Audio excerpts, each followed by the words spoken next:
All right. Shalom, shalom, Israel. This your brother Naya Code. Good day. I pray that everything with you is going well. I'm listening at the news now. Remember when I said to you that there's going to come a time when all of these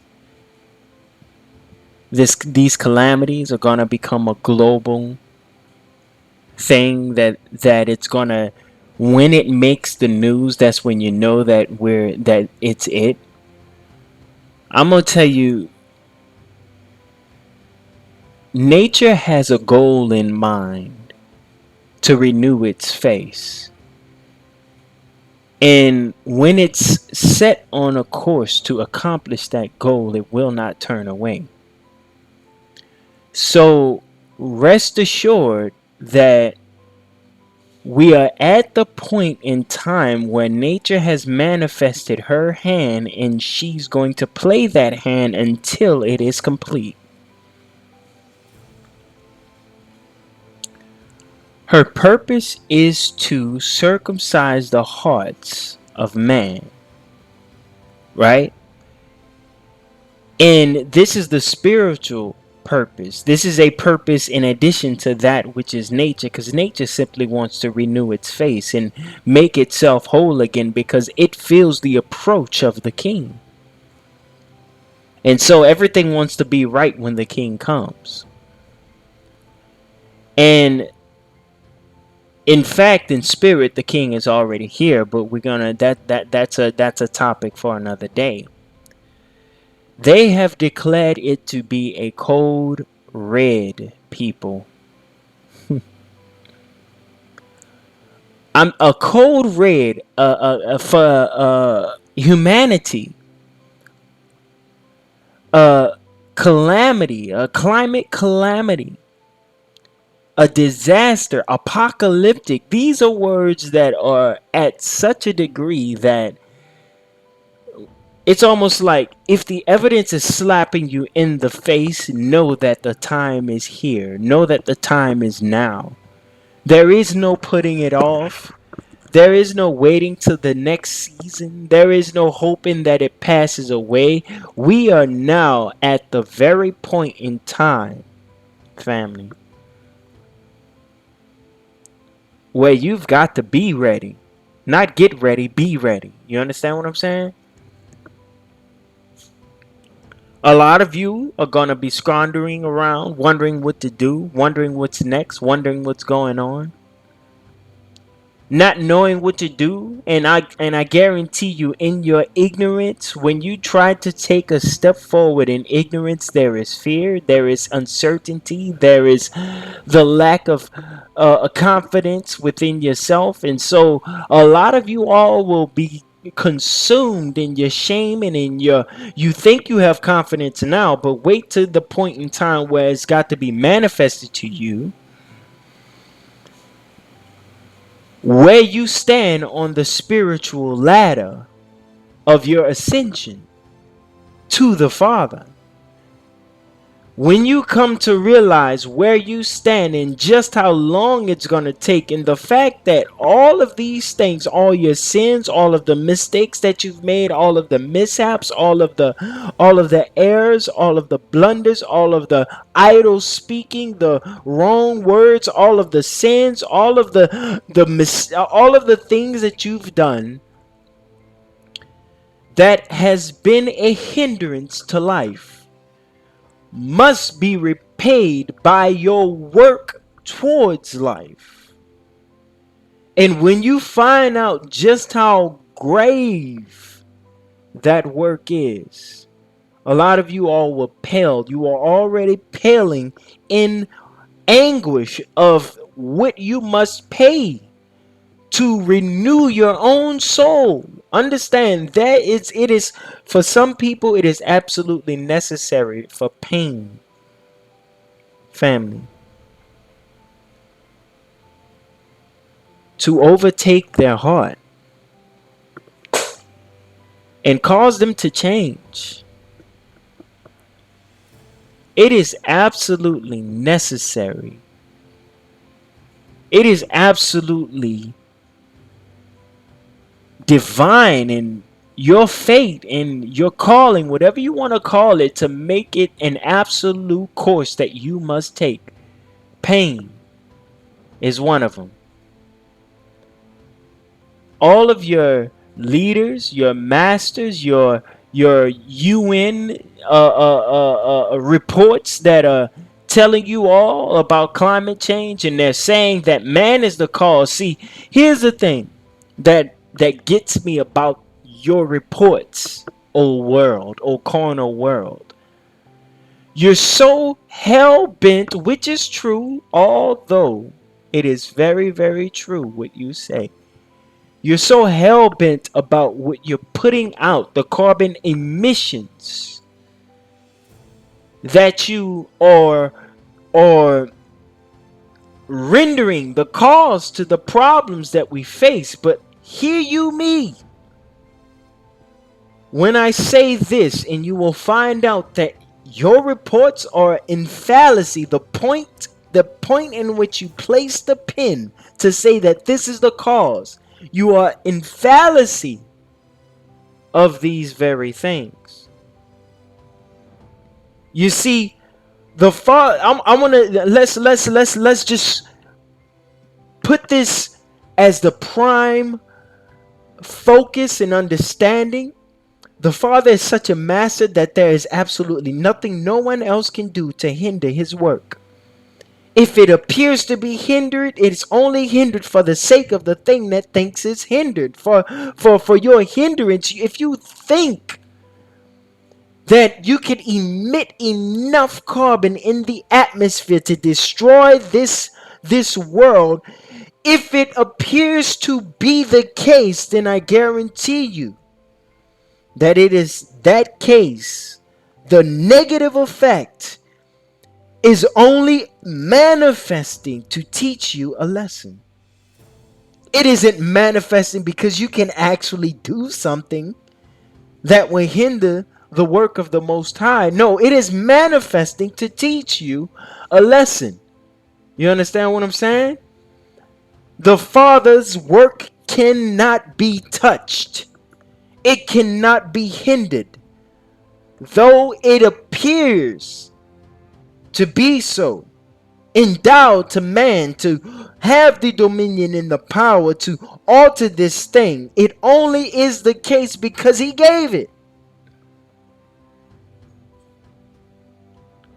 And then your pinning is on the fact that you emit a certain thing and you neglect the consumption that you have done in the earth.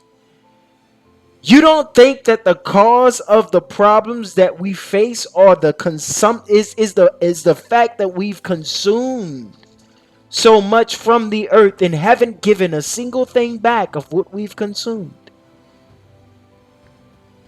Think about it. And this is just a hypothesis.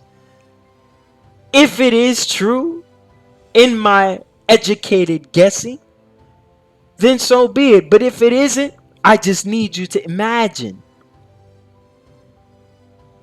how we have been consuming to a fault all of the things of the earth. Crude oil, Earth's lubricant, if you will, because that's how I look at it, because we use it all to oil this and oil that and give power to this and give power to that. Everything that oil has manifested to have the power to do also does that very same thing in the earth. You don't think that the earth is using the oil to keep itself running? You don't think that the earth is using the same oils to keep itself lubricated? And so when there is no lubrication in the earth, no oil in the earth, and it's all being spent up by man, you don't think that that's the cause of the shaking and the rumbling, right? because we're consuming the thing that we shouldn't be consuming. We should only take up from the earth what we need and nothing more. But we have taken in excess rather than emitting something in the atmosphere, in the air. We have been taking and neglecting, overlooking, taking for granted a lot of the things that is endowed to the earth, which belongs to the kingdom of this earth, the manifested world. There is a world manifested in the world unmanifested, where there are spirits and virtues that are there for us to see and utilize and commune with. You know? But that's a world for another time that I'm actually going to do a video about. But that's a world for another time to speak about. But right now, let's deal with the manifested world. Everything that is manifested is also mechanic, and it needs to be ran. You understand? By the things that are manifested. And so we've been taking so much from the earth, the waters and the oil and the elements that we've been consuming out of the earth for our own lustful pleasures. We've been killing and eating all of the animals that have done the work automatically. The self-sustained world is no longer, I think about it. If the world is self-sustained and you disrupt that which keeps it sustained, then how can it sustain itself any longer? You understand what I'm saying? And this has been the fallacy of all of these nations. And now, though there may appear to be a result, which there is a result, because the truth is here to teach us the error of our ways. So the result must manifest so that man may look and think and ponder and consider his ways. Though there is a result, that result is only allowed to happen.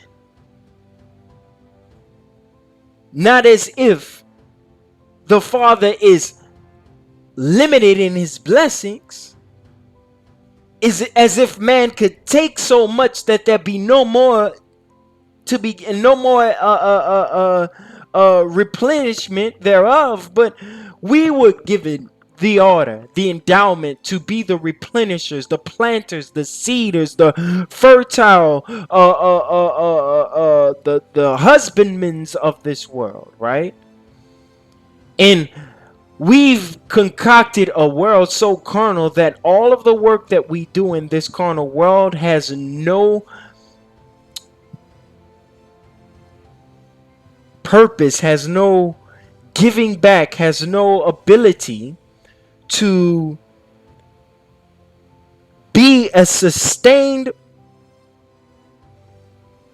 channel for society, for nature itself. You see, every man is meant to be a channel of sustenance for the world. You don't think that the world gets some type of sustenance from man himself? That sustenance is wisdom. Man is meant to give his heavenly divine wisdom to this earth and thereby manifesting the kingdom of heaven. But man is so carnal in his nature that he has no more divine wisdom. He has nothing but carnal and selfish and egotistic wisdom, right? Carnal wisdom. He has no more divine wisdom for this earth to feed off of and keep her members functioning right. But no, man is just simply consuming, living his carnal life. He has concocted a system whereby he works in this carnal system, and none of the businesses, none of the, I'll say, maybe 1% of businesses, if you want to at least consider that there are some businesses out there that are doing the work, but the majority, the conglomerates, the big businesses that are out there, cell phone companies and entertainment industries and sports industries and all of these even cutleries, all of these businesses, these lawyers, these even the doctors are carnal because they're doing materialistic. Doctor scientists are materialistic. Everything about this world, nothing is in this world to help spiritually the man form himself and become right in the presence of the Most High so that he can be a working entity, image of God in the earth, doing the right thing in the earth so that the whole gets her sustenance from man like she should. But no, man isn't doing his part. And so if you want to pinpoint, which they have, in a sense, they've pinpointed their emissions. If you will, let's also pinpoint their consumption. If you will, let's also pinpoint their lack of spirituality, which is the highest pinpoint that man needs to be pinning right now on the cause of all of these things. Man's lack of his connection to the God that created him to be an envoy in the earth, so that in the earth the fruit in the labor, the manifested work of man's own hands becomes a help to all of his creation, not just man himself, but to the whole universe. Man is intended to be that supply of the Father in his creation. The Father manifests through his image. Male and female created he them. And so he manifests through them so that his creation can live in joy and in happiness and in peace and in love. But here's what I see. For years, I've seen nothing. The churches are not doing the work anymore. They think they're doing the work, and a lot of them go out and they say, "Oh," and I'm gonna tell you why I've concluded. I'm gonna tell you one of the reasons why I've concluded that the churches no longer do the work, including Christianity, because Christianity is selfish. Christianity is self-endowed. Christianity only sees Christianity and considers no other but Christianity. Christianity is locked and bound by a book. Christianity is stuck on a cycle that no longer is beneficial to this world.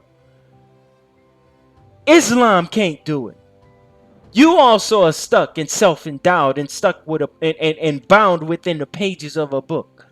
And you can no longer stretch your spirituality beyond these means, right? You're stuck in tradition and things that keep you from even excelling and exalting spiritually. But yet in each and every one of these, Christianity, Judaism, Islam, all of these religions, there has been found. I, for one, have sought and have seen each and every one of you an essence of truth. That when you put it all together, you come up with the whole thing. And you see what's been going on. You can see where they all messed up at. You can see where they all made their mistakes. You can see where they all tripped themselves up. You can see how they're all running crazed into a yawning chasm and can no longer free themselves from it. They're falling into the abyss deeper and deeper. You can see it. Nations, you are not the golden child. You are being judged and destroyed by the grade in which you carry. And I'll be doing a video on national grading, of course, because the Father is judging you all nationally now. If you are a church congregation, you are considered in His eyesight to be a nation, right? And you all who are all a part of multiple nations must render yourself judged according to the judgment of all of these nations. If you are a part of America, you will be judged with her, and she is burning with fire right now. If you are a part of South Africa, you will be judged with her, and she is going through trouble right now. Each and every one of these nations, Japan, China, all of you all are being judged with pestilence right now. And every one of you who consider yourselves to be a part of them, and you are attached and you say, I am American, I am Japanese, I am Chinese, this is my country, I fight for my country, so shall you be judged with her. You shall receive your reward. Each and every one of you who have joined all of these religions and have not considered the truth in any way, and have not found out have denied, I will say this, because you all know the fallacies that subside in your religions and in your faith and in your churches. You know the fallacies because I've been to these churches and I've challenged each and every member of these churches, and they've admitted to me, yes, I see it too, but we push that aside because we don't talk about the discord. You all don't understand. You all don't dabble into these things because you don't want to deal with the tension, right? Because your mental isn't evolved enough to have a weighty conversation and get to the subtleties of the matter, because that's where the truth lies, in the subtleties. You understand? Do you understand the difference between a subtle action and a condensed action? Right? A subtle action is simply following the word of God because it is in your heart. A condensed action is being so engulfed in ego, if you will, self-centeredness, full of pride, full of anger, and your actions are so condensed that you don't take thought to do them. You just do these things that weigh so heavily on this earth. Yea, there are those that cannot understand subtle actions because they're done without organically. I'll say this: they're done without coercion. They're done without force. They're done without manipulation. They're done without group effort. They're done without all of the carnal things that God, the carnal world in her decision process. She wants to be a part of the crowd. She wants to get that promotion. She does all that she does off of selfhood and selfishness and ego and pride.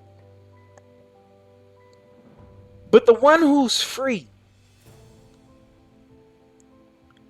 the subtlety of that one's actions, they do it because it is who they are, rather than who they're trying to be, or who they're being forced to be, or who this carnal world has taught them they are. Everyone in the kingdom of heaven is there freely. You understand what I'm saying? They literally consciously chose to be there, and no one's forcing them. You see, you all see a God and you want this God to force you to do right, but he's never going to do that. You understand what I'm saying?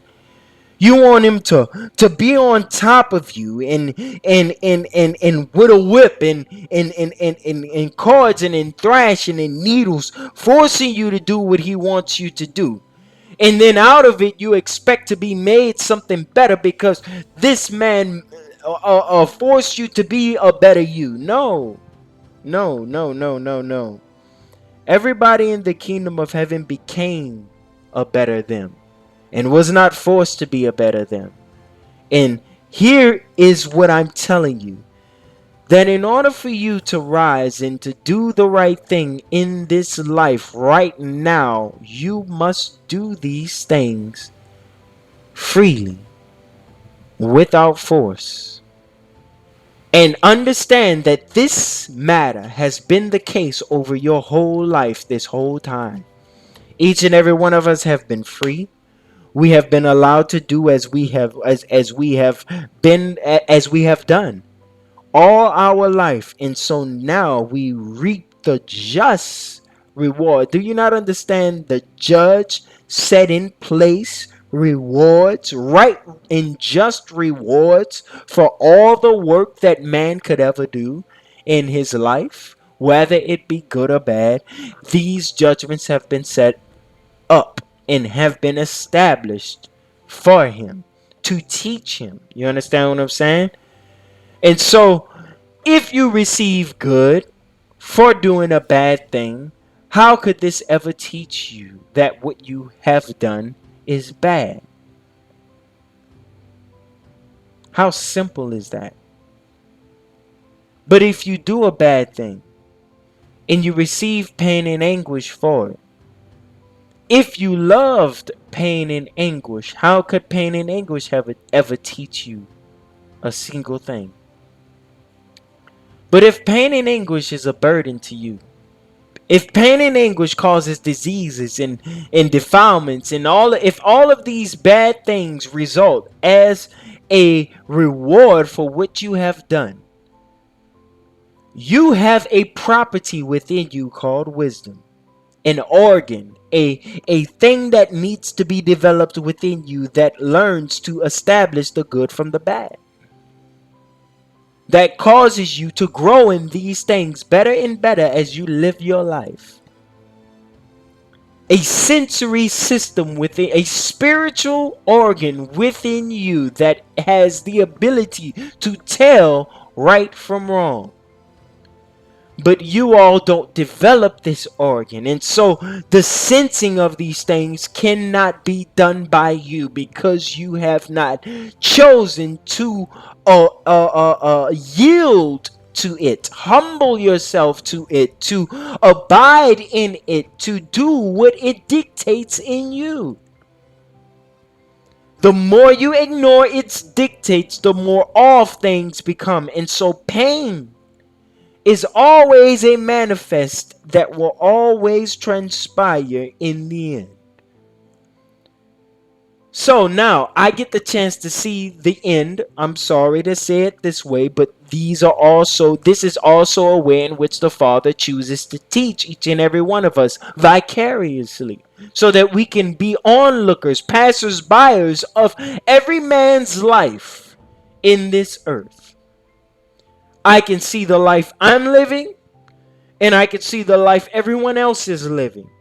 And I could choose to mirror my life after anyone else who is in this earth, if I see the result is beneficial for me or not beneficial for me. This is the question. And so we have seen the ultimate end of each and every one of who has chosen this course. Man can choose no brand new course in this earth to live in his carnal life that would render salvation for him. You understand what I'm saying? And so every carnal path that is out there, the doctors, the lawyers, the degree earners, the whatever you want to call it, any of these carnal professions that are out here, I can see me giving my life to these things and that thing consuming the whole of my existence, and the end only reaping failure. in the presence of the Most High. But then there is a path that very few has chosen, right? And Christ gave the prime example of that path. Love one another. Do the right thing, right? Make yourself right and pleasing in the presence of the Most High. Be pure in His sight. Do truthfully in His sight. Live according to the highest wisdom you could muster in His presence, right? According to His ways, so as to please Him. The aim is to please Him and to do it to the best of your abilities. This is the highest satisfaction. To know that you've done the best that you can for Him. You understand what I'm saying? This is the only aim in life for you, for us, for our evolution, for our exaltation. Understand, I'm giving it to you right now. This is the only way. When you live according to your highest truth in Him, your highest wisdom in Him, you know, for example, what lying is. And when you know what lying is, thereby knowing the negative, you can do the positive. And then you know the positive because you've experienced a positive. There have been occasions you've done truthfully, and there have been occasions you have lied. You have experienced both of them, so make a choice. Right? And then when you find yourself at a standstill, understand that the feeling of contentment is evidence that you ought to seek more beyond what you have looked at, have gazed at. You ought to seek more because you find that the answers are not there. And here's the thing, a lot of you are afraid to question because you've been taught not to question. But the thing is, the mind is meant to question so as to bring you to the highest evolution within you, from without, from within without. It is meant, family, for you to seek, ask, knock, and so shall it be granted unto you. And the Father will not answer any of you when you seek with your whole heart. Do you understand what I'm trying to give you here? Do you understand what I'm saying here? This is the key to man's liberation from these circumstances that we face, these trials, these tribulations, these fires that we're dealing with. All of you all are trying to unite on the same accord to change the climate from the terrain, the bad circumstances that it has done, not realizing that the whole while you're trying to unite man in one mind so as to, if you will, defeat an enemy on one accord. How can you do so when you yourself have done nothing in your society to promote unity? All you do with your movies and your entertainments and with your competitions and with your societies and with your everything that you call good in your society does nothing but teach you division, selfhood, self-centeredness. You set up mechanisms, systems, children within spiritual organs within your society that do nothing but bridge the divide greater and greater. Yet even at the top of this nation there is division. Democrats versus Republicans, and Republicans versus Republicans, and Democrats versus Democrats. There is no true unity. No true harmony, even at the head. And so if the head is divided, so is the whole nation. So how are you to promote or to say, let's come together to combat climate change, when the fruit is division, that you all have placed within your own society. So it's like you're fighting against yourself here. You're not fighting against the Most High. You are against your own chickens that have now come home to roost. That is what you are all up against, what you have been living all of this generation. Now is the time for you to act in a spiritual way to resolve the problems that you are now facing, but you cannot do so because you have now cooked up and set up within your own societies and nations and communities the automated product of division and anger and hatred and falsehood. The children grow up playing nothing but video games that teach them how to kill. Every video game, I have concluded, is about fighting, teaching people how to kill, teaching them how to live carnally. They are not inspired with none of these, not the video games, not the movies, not nothing. They're not inspired to uphold good morale.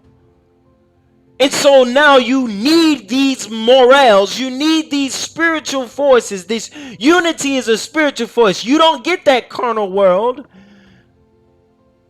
Love is a spiritual force. The carnal world is not going to get that. Now we're getting ready to see the left standing up against the right. Right now, the carnal world does not get the fruit of spiritual virtues that it now seeks to subdue the troubles she now faces. That's what she's dealing with right now. It is your own fault. Your own chickens coming home to roost, and now you must deal with everything that you have set up in your own societies. Right now, you're doing nothing but bridging more and more divides and more separations, right? While spiritual forces come upon you, these same spiritual forces are in the form of negativity, right? Because love negative is anger or hatred, whichever one suits you best as an opposition to love. Everything about a positive virtue can also be a negative virtue. You understand what I'm saying?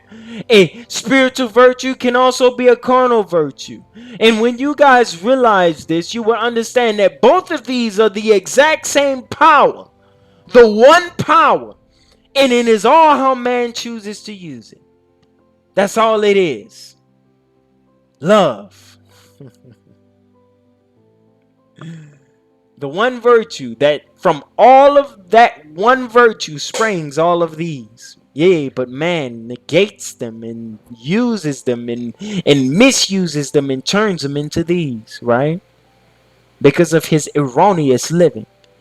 And now you want these virtues. We need these virtues to overcome the pestilence, the trials and tribulations, the earthquakes, the devastations, the everything that you all truly need. I'm giving you the answer. You need spiritual virtues. But your system is set up in carnal virtues. Your societies are set up to do these automatically. You understand what I'm saying? You got anger automatically, laziness automatically. You got all of these things automatically.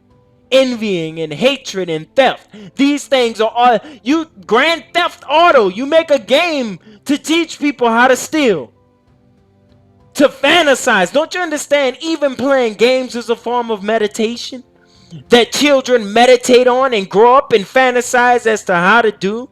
Your pornographies and all of these things that you out here teaching and causing the mind to meditate and fantasize on hour after hour after hour after hour after hour, and it does nothing but manifest. And so people are angry, right? Where it is, there it is. I'm trying to get my finger on it. People are angry because this is what you teach people. Might is right. You got your movies that make people feel good about the evil doing, the killing. Oh, I kill and this is right. I kill because someone took my daughter. It's always the case of someone took my daughter, someone this, and I've been kidnapped and some evil has happened to me. So now the only way you teach people to fight against evil is through force. And so when man has established an ego within himself, don't you understand that ego, once you identify with something, everything else is evil? With an ego, everything else is evil. And so you're ready to kill and fight against everything else that goes against your ego. And so this is where anger is born. At least one of the parts in which anger is born. Do you not understand how I'm trying to dig into the spiritual force? This is what's going to save us. These are the vaccines we need. You understand what I'm saying? These virtues, the spiritual virtues of the Most High, our spiritual organs that we used to have, that we've misused and turned and flip-flopped around and turned into these. And now we call these things good. And all of those who live in this world right now, you revel in your shame of these things. Your gluttony. You see that YouTube videos full of nothing but gluttony. And they revel in these things, and people are killing themselves, and all I see is the comments about, man, that looks good. Man, it's the praiseworthy, right? You live in shame and praise that shame, right? And you seek praise for that shame, but I kid you not. Right now you're going through, this world is going to undergo a type of pain that will render the praise of your gluttony null and void. You understand what I'm saying? Coronavirus is rendering something null and void that was once shameful and praiseworthy in its shame. And so these pestilences, these deformities, the things that the women who are stuck in their beauty, right? And they're so hell-bent on material beauty that in this material, because the fixing up, this is a material.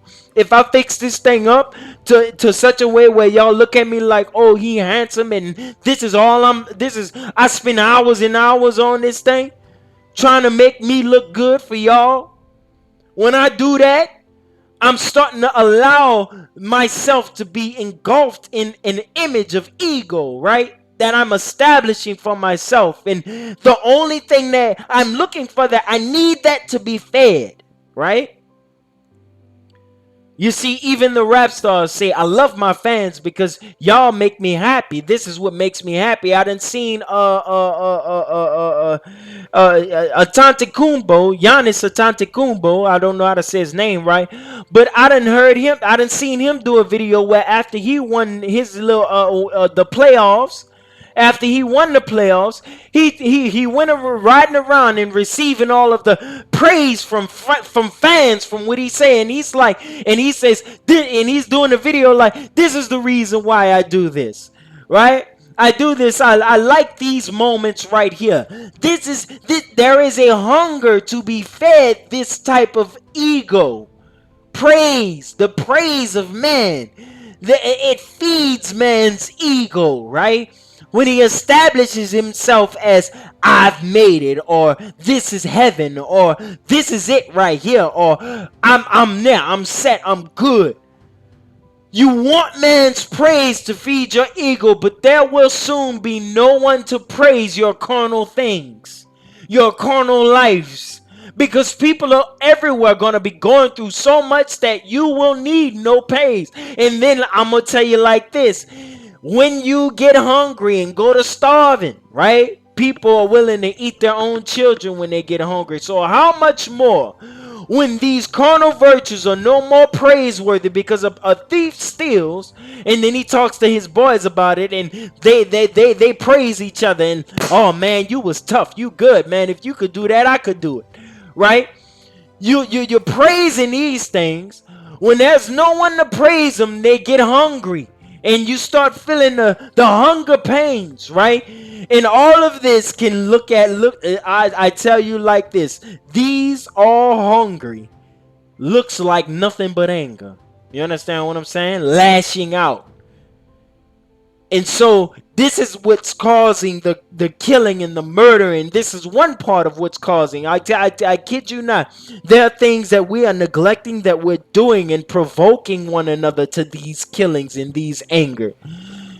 You see, one person may have misused and got over on another person that made that person mad, that they got over, and then they lashed out and took it on somebody else, and then now you say that his killing was unprovoked, or there was no method, no medium, a person just going around randomly killing. I tell you, man is such an intelligent being that nothing he does is random. There is always a root cause, and if you look at it spiritually, you can see the root cause of your anger, of your hatred, your desire to hurt and harm, your evils, your pestilences, your troubles, trials, and tribulations, everything about you. There is a spiritual cause to it, and because you all are blind to the unseen, you can't see it moving and happening in your life. You can't see it going on. You see, I'm gonna speak about this situation that I had, and because I won't disclose any names, I'm free to speak about it in order to teach you. I had a situation where I was working on a temp job at a construction site, where there was a brother going around getting absolutely angry at everyone else for not doing work that he felt that they should be doing, in order to make what his ego identifies as equal fair share work. This is a worker. This guy was a worker who would only do what he was told to do, or what he felt was his lot to do, and nothing further. But me, I'm the type of worker, I like to work in peace. I like to work quietly. I like to work to get it done, and I just work. I don't care what you do or what he do or what she do. I don't care what nobody does. I'm here to work, and I'm working for me.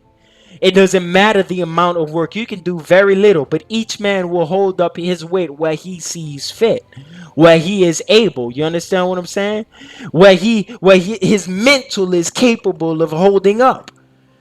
And so everyone won't be able to hold up the same amount of work as you. But then you, being so endowed with an ego, so identified in yourself as a right measurement, what I do, this person should also equally do. When they don't do it, you get angry, you get mad. And so this guy is going around getting angry and fussing and mad at everyone around him. And he decides to point the finger and the blame at me. Now, granted, this is a construction site and it was hot as I don't know what. And I'm sweating bricks and bullets. And then I'm breathing in fumes of cement. That there are fumes in cement that actually make you dizzy and stuff like that. If you don't get fresh air soon enough, you will pass out. And so this is cement work that I'm actually doing. But I end up doing it so much that I have to sit down and actually take a breather. But in doing so, this person is so identified with an equal fair share that, he decides to join me on a task that I'm doing. And as he's joining me, he's announcing to everybody else, well, I'm helping him because he sees that I'm a quiet type of worker and I just want to work and do my thing. I'm helping him. And when he goes to making that announcement, I stop him and say, no, you're not helping me. We all doing work. This is just simply work. You're not helping me. We're all working towards the same goal. You do no work to help me, none whatsoever. I didn't ask you for it at all. But if you want to help, you're welcome to do as you please. And so he was pleased to work side by me. And so as to avoid the other ones he considered to be slackers, right? But then in my heat and displeasure of the heat and the fumes that are entering in, I need to take a sit down and a rest until I get to a point to where I'm not about to pass out in this heat. But he decides to get upset with me and his mind cooked up all types of reasons. And he's saying, man, I'm josing, or I'm slacking, or I'm BSing, if you will. is what his mind began to accuse me of, having no discussion with me, none whatsoever. And this is what the mind does. The mind makes you more and more angry when you start to identify these things and feel disrespected in any type of way. The mind begins. Disrespect is a product of something you have established within yourself to be a form of respect. You say this is respectful. When a person doesn't do that, now you say they have disrespected me, when you are the one who established what was respect, the disrespect within you. And you say, Anaya, wait, but it is possible for someone to disrespect you. No, it isn't.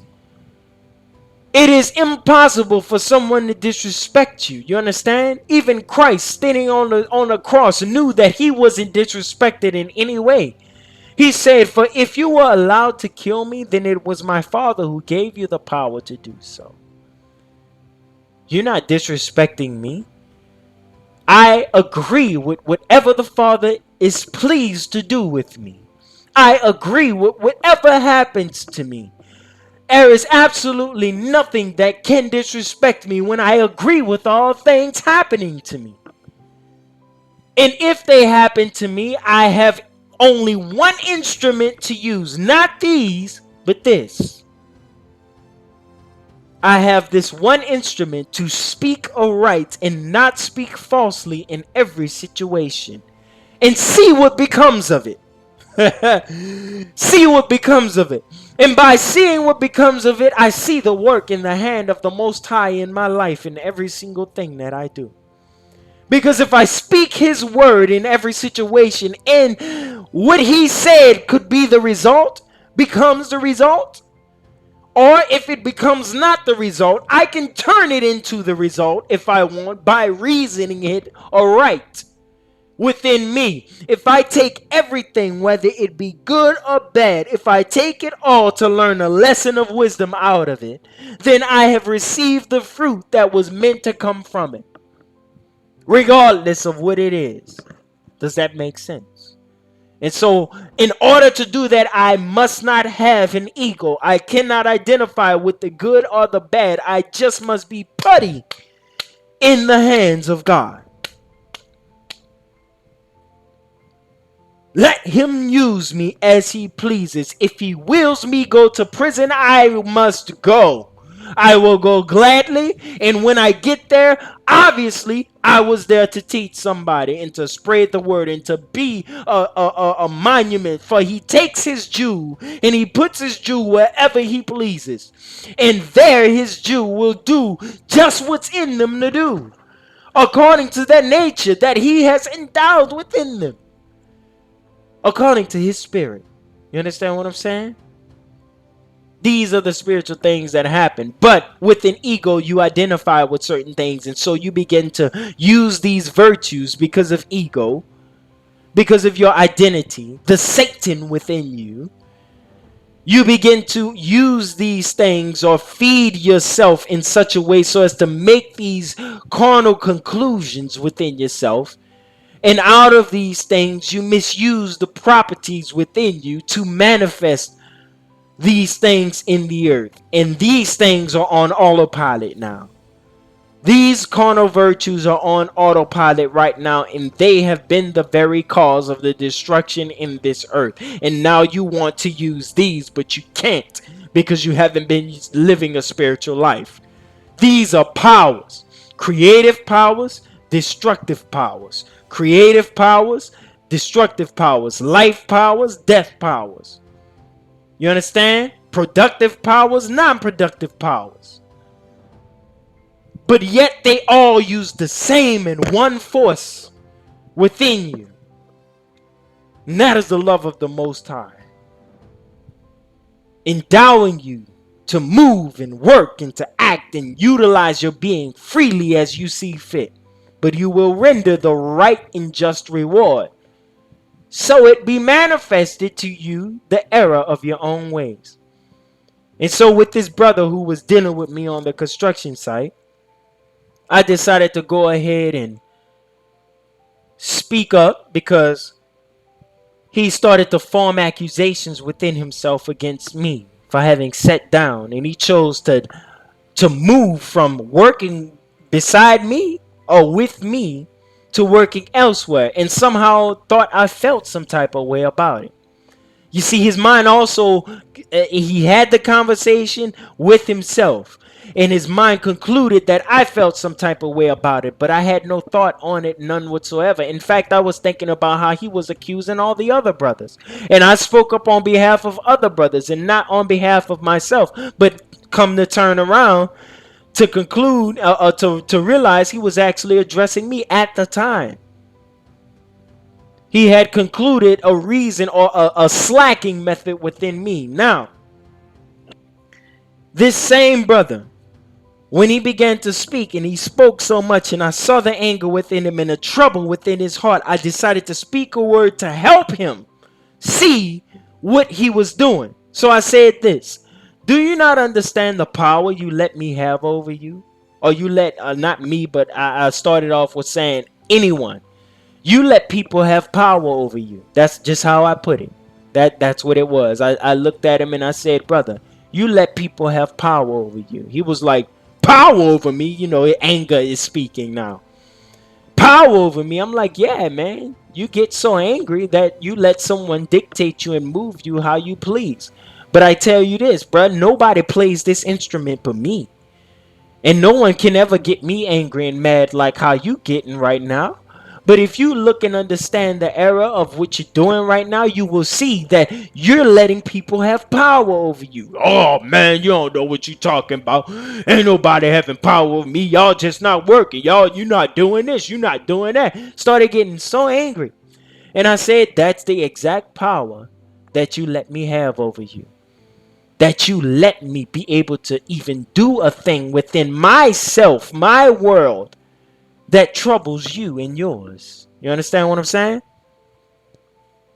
For me to be able to slack and by doing so upset you, I can do that all the more just to get you exactly how I want you. If I despised you, if I had something against you, if I was your enemy of a truth. Yeah, I know how to push your buttons easy. And brother was like, man, nah, man, you don't know what you talking about, man. You shut the hell up. And he was cussing me out too, ready to fight me and everything. And then when he went to talking about fighting me, I turned to the brother and I said, brother, I don't ever fight. There's absolutely nothing that comes out of fighting with you. I'm a man of peace. You understand? The moment I say the word peace, the moment you say the word peace to someone angry, that is a slash to their ego. That is a whipping that you have taken out of sword and you have slashed that sword and they go to attacking your peace. The notion, they go to attack the notion of peace as weak and wimpy and too subtle of an action. Now I'm getting you all to understand the subtle action. They go to attack the subtleties of these actions because they're not good enough to solve the problem. These actions are too subtle. These are so dense. These are too subtle. More dense, and because they're dense, they seem to have power and sway over the earth. But I kid you not, they have no power. These are the powers that are back of all things, that are now subtle as they could ever be. Moving everything and dictating and inspiring things to live and do the right thing in the presence of the Most High. These subtle actions. Peace is a subtle action. And so to use peace is to advocate peace through wisdom. And so my advocacy was for peace. And so he decided to turn around and say, look, brother. No, he ain't even say brother. He was cussing me out. But he would say, look, see how everybody want to talk peace when you talk about throwing them hands because they too afraid. Because they go to, if I had an ego, when you go to tell me that I'm afraid because I'm talking about peace, my ego should rise and stir up and make me angry and say, wait, Are you calling me weak just because I'm talking about peace, man? I'll punch you in your face. That's what's supposed to happen, but no. Subtle actions should rule you if you live in the spiritual kingdom. These should be enough to rule you. Subtleties of these, simplicity of these should be well enough to rule you. You understand what I'm saying? This is the kingdom of heaven.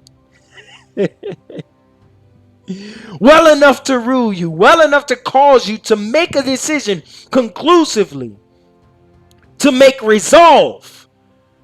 You understand what I'm saying? And resolve from the subtlety of these is communion. Sharing your life with these things because they are not yours. Peace is not yours. But when you act in her, you share with her. And by sharing with her, she gives you more of herself so that she can manifest, because peace wants to be manifested. All of these want to be manifested. And by acting in them, you share with them your life. Just as you share your life with these, or have been sharing your life with these. You understand what I'm saying? You all have been sharing your life with these, and for me, I call these demons. You share your life with these things, and now every one of you who have these properties within you, these organs strengthened and formed within you, these things will have their way with you. They will rule you. They will force you to do their bidding because you need these things to feed you. Your carnal lifestyle needs these things to be fed. Its lifestyle, to continue in its lifestyle, the thing that pleases you.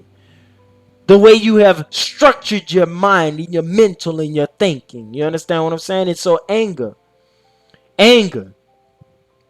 This belonged to the brother that I was dealing with. And so I attacked anger with peace.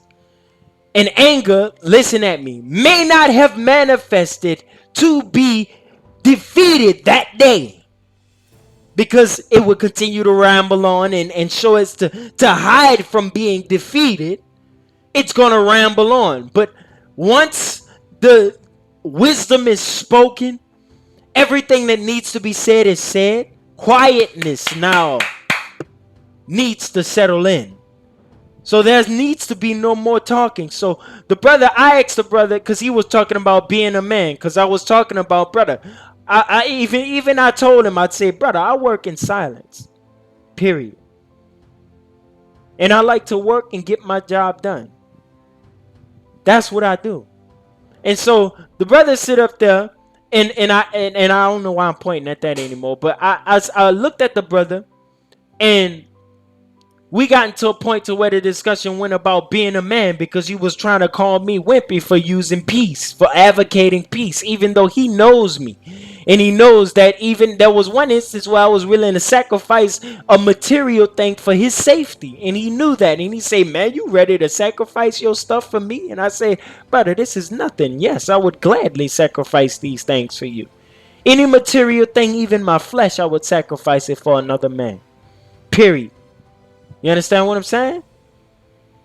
And so that's just who I am. And so now he knows from experiencing me prior to this anger that he's facing me with. And this is how spiritual forces work. I'm trying to tell you, by living the life, when the time comes for you to advocate for it, it will be spoken in power because you live the life.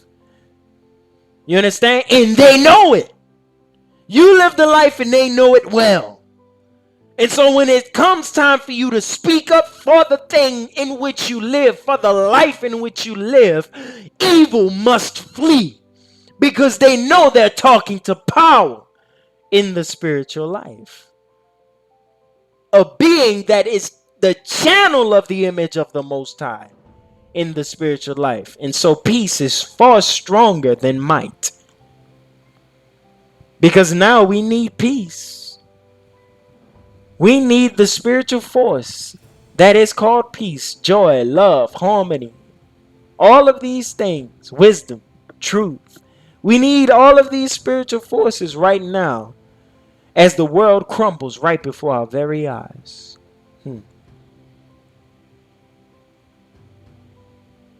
So the brother decided to continue, and he spoke of it. I asked him, brother, what does it take to be a man right now for you to believe me when I say what I say? He said, be quiet. There you go. That's exactly 100% correct. You are absolutely right. I work in peace. And after that, quietness. No more talking. There's no need to talk. You have done only the work you are meant to do. The Father does the rest in the spirit, in the mind of that person. Period. And so, let me tell you how the Father does the work. When man leaves, though he may not admit it right then and there, because of the subtle nature of your actions, he can choose not to admit it. But when he goes to his alone place, when he gets time to sleep and think about what you said, he begins to reason and contemplate and realize that, wait a second, I am letting people have power over me in the midst of my anger when people can make me angry, right? I am sitting up here allowing, he begins to, that there is a someone within each and every one of us that confirms the truth of all of the things that we do when we actually meditate and contemplate on these things. And now, because he knew that he was at war with me, or at odds, if you will, not per se, well, it was a spiritual war, but in material, it was just simply an odds. We were at odds. We bumped heads. Simply bumped heads. That's all it was. Brother, I love it. Peace and blessings. But we simply bumped heads. That's all it was. But a man, a spiritual being, spoke to a spiritual a carnal nature. Not per se to this brother, but I did surgery on this brother with words of wisdom that he went home and contemplated about, fell asleep, woke up and was healed in a sense. So as to the next day, the next few days actually that passed by, because I ain't see him till after the whole weekend, that Monday, I saw the brother. And when he got, I saw that when he got to the point to where he was getting ready to complain and talk about other brothers, he quieted himself. I'm not even paying attention to it, but listening to my surroundings. He quieted himself, knowing that he didn't want to manifest this anger, because anger was now in shame. Anger knew the nature of its shame. You see, all y'all carnal virtues right now, you live in them, and they don't know, you don't know how shameful they truly are to manifest and work through you as they work through you. When you have done these deeds, you don't know how shameful it is to be a thief. It ain't dawned on y'all yet how shameful these carnal things are to live in, this gluttony and this homosexuality and you don't know what the shame actually deals with. What you are, understand, the shame deals with this. Shame comes from this. It comes from the Father creating a work to be such a way, and man doing against that work because his way is the best way. And so when you don't operate in what we know is the best way, and you do contrary to the best way, the only right and true way, when you don't do according to the way, and you do in opposition to the way, then there is those who are also doing according to the way around you. Let's just say you're the only one not doing according to the way, and everyone else does according to the way. There is great shame that befalls you, because you can know the shame only when you are in the midst of those who do not dabble in the right, in that type of shame. The reason you all don't know the shame is because everyone else around you is also full of shame. But put yourself in the company of honorable people, moral type people full of moral and spirituality. Put yourself in the presence of those who revel in spirituality and grow and live their life according to spiritual nature. You will find out the true nature of your shame. You see, it doesn't appear to you because there are none to make it appear. But when there is one, yeah, even one is good enough to make it all appear. The folly of the fallacies of these things that you all are doing in the earth. I kid you not. You all will know the true nature, the true fruit of the work you have done. Because there has been a course set for every man's life, and working against that course, man must now undo the work in order to get back on course. And when you all find out just how many eons and years and millennia it's going to take for you to finally get back on course, because you've got to deal with your ignorance, you've got to deal with your folly, your bad habits, you've got to undo these things. You've got to undo what you are now capable of and make these the only things that you're capable of. The only things that work in you to manifest the right work. These are the things that you all need to be formed and structured to. These are your true organs. But when you put off these vessels of shame and put on the garment of life, I kid you not, you all will understand the nature of your shame. You all are living in shame right now and you know it not. You who have done wrong one to another, even if it be the simplest of beings, one who you felt like deserved it, even still, when you have done that person wrong, you will understand the error of your ways, and each and every one of us will have to repent for the wrong we have done one towards another, even the one who we have considered to be evil. Even the murderer, if you turn around and murder the murderer, the one who has murdered the murderer now is endowed with the shame. The shame passes on to each and every one who revels in the act of killing. Do you not understand the shame? The shame, the mark of shame, that is the true mark that was placed on Cain. Shame. The mark of great shame was on the face was on Cain when he had killed Abel. And he had to live in that shame. You understand? As a murderer. The beginning, his shame is great because he's the first in this world, in this life. He's considered to be the first to have murdered even his own brother. You see, and some of y'all out there killing your own mothers and your own sisters and your own family, not even feeling or understanding the nature of shame that is upon your head right now. But I guarantee you it will soon manifest. That's what's going to manifest to a lot of y'all. Is the nature and the weightiness, the gravity of shame that is upon your head. And when it manifests, this is where you're going to want to kill yourself. You're going to want to hurt yourself. You're gonna want to inflict pain to get the shame off you, but it won't rub off. I promise you. The shame that you all are entering into will not run off. As the earth is transforming her face for the spiritual right now. Because the earth has to be prepared for the spiritual that are now in her. She is being prepared for the spiritual people that are now in her, born in her. Ready to live their life in her. Already.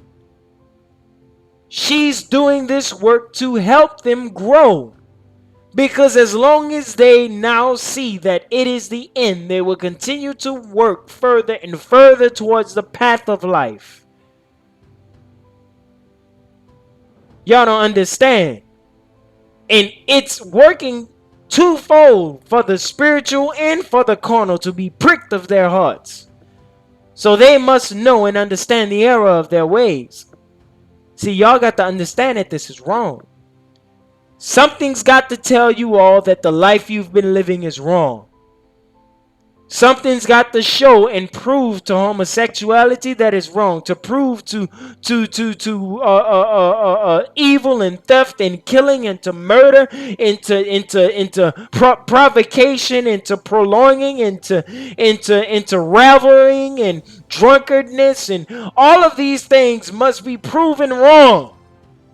And what better way for it to be proven to you, but for you to reap the fruit that you have the fruit of the seed you have planted, the fruit of the works of your own hands. What better way? The true fruit, not the false fruit that this carnal world gives you in place of the truth of the fruit that you all should know well. But this carnal world puts in a cloak over the true nature of your own actions by blessing you with her monies and her luxuries and dainties and her rewards, right? Immediately. She blesses you immediately, as quickly as she can, with her rewards. So you don't see the result in the error of your own ways. Even the family that you hurt, whose child you may have killed. Those of you who turned off that sensory system to feel the pain and the shame of what you have actually done. Yea, the earth has to now circumcise that heart so that heart can begin to feel again. And all of you who have lost all of your carnal material through these fires and these waters and these earthquakes, your heart is now pricked. So you feel the pain of the poor because you've neglected the poor. You feel the pain of the wanting, and because all of y'all don't understand how well this thing is working out, but soon it'll be manifested to you. Everything is necessary. All praises to the Most High for all of the things that are happening. Well, I can't say praise to the Most High because he's not actually the one doing it. It's just simply the result of your own works. But all praises to him for having created creation so well, so that as we work in this life, we learn from the actions of our own hands, the things that we do ourselves. I know that I can do a good work and learn from it because I'm living in the presence of the Most High. And I know that I can do a bad work and learn right from it because I'm doing wrong in the presence of the Most High. Whatever thing I act, all praises to the Most High, that from it I will reap the right fruit, so I can know it is good that I have been afflicted, so that I know the error of my ways. And it is good that I am rewarded, so that I know that I'm on the right path when I do accordingly. All praises to the Most High. And I pray this lesson kind of revealed a lot of you all to the spiritual nature, the subtle workings. Because really, back of anything is just the subtlety of that thing. You see, back is really me. I really mean subtlety when I say back of the programming of this world, the operating system is only subtleties of this world. And by the simplicities of this world, all praises to the Most High, that from these very things you can find the kingdom of heaven at work, constantly, always, as she has always been. Peace and blessings.